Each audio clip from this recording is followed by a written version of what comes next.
Em tempos de crise, será que é possível a gente traçar aí estratégicas para driblar esse momento ruim que a gente está passando agora?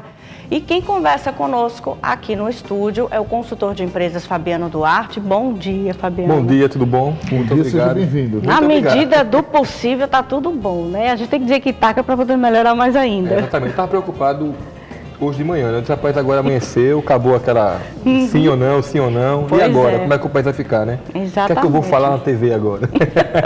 Mas vamos lá. A gente fica pensando assim, a gente vê números de desemprego, vê pessoas que estão saindo de uma função para exercer outra. Mudando de profissão também. Todo dia é momento de se reinventar. Isso.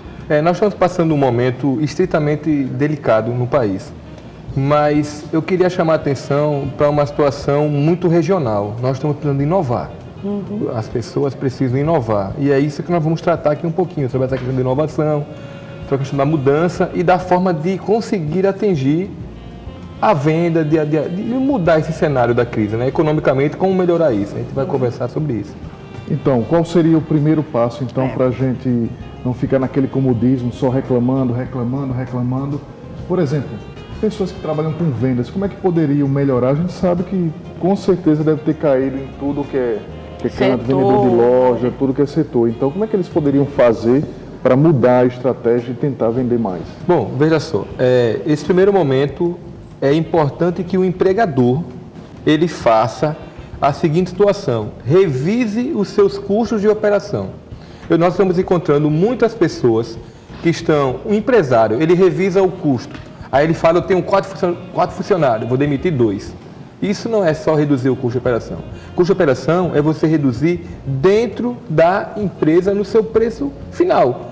Eu vejo o cara demitir 2 funcionários, mas o preço da calça é o mesmo preço. O preço do almoço, da comida é o mesmo preço.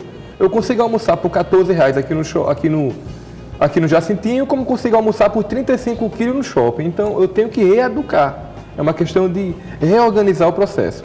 Então seria justamente essa nossa pergunta aí, que é o Marcos do Benedito. Ele pergunta, diz que é comerciante e está com dificuldades nas vendas. Teria alguma dica importante para reverter essa situação? Eu tenho, Marco, tenho. Veja só, o que é que vou falar como consumidor? Eu almoço todos os dias.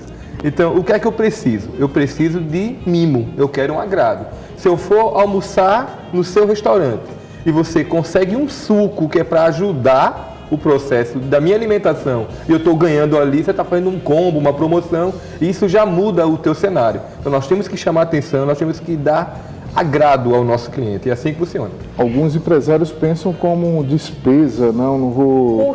Custo, eu não vou mais investir nisso, já que a situação está complicada, eu não vou estar dando uma bala, um bombom lá no fim do almoço. É custo para ele, né?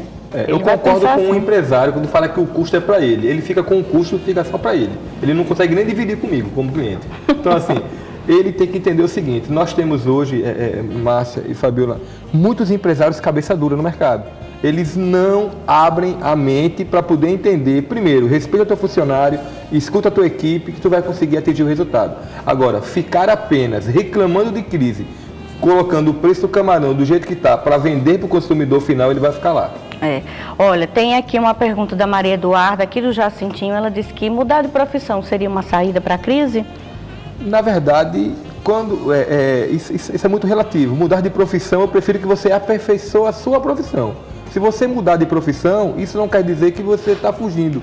Você está indo para uma realidade totalmente diferente. Por exemplo, o cara está desempregado, aí virou vendedor. Quem disse que desempregado vira vendedor? Vendedor é uma arte, é um domínio, é um conteúdo, é cursos e por cima de cursos. Então, assim, eu prefiro que ela veja qual é a função que ela trabalha e como é que nós podemos agregar isso.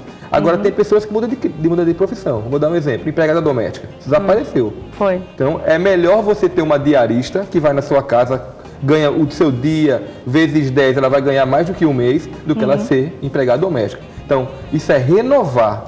Entendeu? Não é mudar de profissão. Até porque quando a gente pensa em mudar de profissão, a gente pensa logo em investimentos, novos investimentos, que é como você falou, não é só ser um vendedor. Você vai ter que fazer um curso de como lidar com o público. Exatamente. Né? Se de repente você tem dificuldade para falar, você vai ter que investir num curso para que você fale bem melhor. Isso. E tem que ter afinidade também com a coisa, porque aí vai se tornar um vendedor frustrado. Nós temos várias situações no mercado. O nosso estado ele é muito assim, comércio. né? Muitos vendem. Então, quem é vendedor? Se você falar quem vende na rua, 10 pessoas levantam a mão num grupo de 12. Então, assim, quem gosta do que faz é uma outra área. Quem vende muito bem é uma outra área. Eu sou vendedor e eu vendo muito. Aí eu pergunto, você vendeu quanto na sua última venda? Ele talvez não saiba nem responder. Porque, faz tempo que eu vendi e tal. Então, tem que analisar muito isso. Fabiana, para a gente encerrar, como é que as pessoas poderiam fidelizar o cliente em épocas de crise? Primeiro é chamando pelo nome, não é, Márcio? Então, você tem que fidelizar o cliente quando você chama pelo nome. Alguns empresários não sabem nem por que aquele cliente está naquela empresa. Por que aquele cara vem para a minha empresa? Por que ele compra a minha? Ele nem sabe. Então, assim, tem que respeitar o cliente, colocar um preço favorável, não é? Tem que colocar um preço convidativo e chamar pelo nome.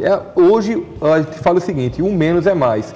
Não adianta você fazer inovações tecnológicas, aqui tem Wi-Fi, aqui tem, mas o preço está acessível, o preço está igual ao do mercado. Hoje o menos é mais, não é à toa que nós estamos encontrando aí um monte de food truck no mercado, um monte de situação. O mercado inovou e você, empresário que está me ouvindo, preste bem atenção. Tem uma consultoria que lhe oriente, porque as coisas estão mudando e se você não mudar, você vai ficar reclamando muito do seu dia a dia. E é o tipo de investimento em consultoria que vai ter um retorno logo a médio e curto prazo, se não a curto prazo mesmo. Se não a curto prazo. Tem coisas que dá para startar imediatamente, tem coisas que nós temos que fazer um trabalho, eu diria, de planejamento estratégico, a palavra de ordem hoje é planejamento. Então, assim, a partir de agora tudo é planejamento. Então, você não consegue se adaptar a um planejamento, não tem o que vai fazer, por exemplo, qual é a tua previsão de receita daqui para o final do mês? O que você imagina? Então, nós estamos conversando sobre um possível serviço, então como é que eu vou trabalhar isso? Como é que eu vou pagar? É bem assim que funciona, tem que reprogramar tudo. Pois é, muito obrigada. Eu penso isso também quando a gente vai administrar condomínio. A gente tem que planejar tudo direitinho, porque é tanta conta e tem tanta inadimplência e a gente tem que sair driblando ali. E no final da história, o cara quer receber o dinheiro dele no final, ele não está preocupado quais são as entrelinhas do processo. Nós temos que renovar. Quer saber onde foi investido. Quer saber onde foi investido, né? Muito obrigado. Obrigada mais Muito uma obrigado a vez. vocês. Muito obrigado a Até vocês. a próxima. Até a próxima.